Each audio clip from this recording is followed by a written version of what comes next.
Yan,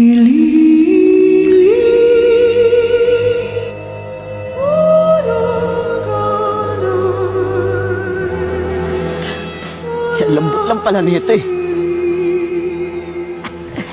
Alam mo ah.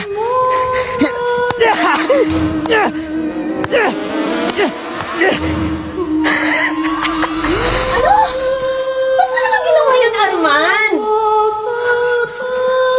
Anak, sinira mo mga bahay ng duwende.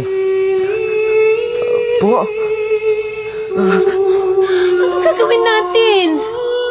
Napakalaking kasalanan ng ginawa ng anak mo. Kailangan niyong mag-alay para mapayapang mga ginulo niyang nilalang. Siguraduhin mong babalik si Arman kung saan sinira niya yung mga punso at maghihintay siya doon.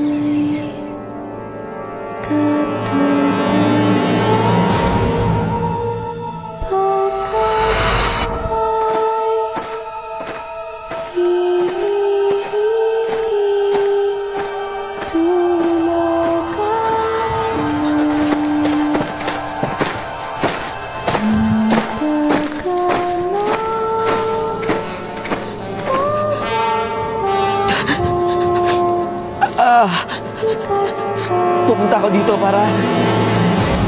para humingi ng tawad at para na rin magbigay ng respeto sa inyo. Pasensya na. Pasensya na, hindi ko alam, hindi ko sinasadya. Pasensya na kung nasira ko yung tahanan nyo.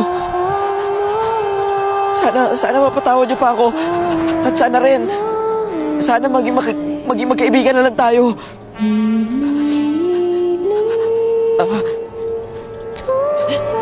Pasensya na ulit.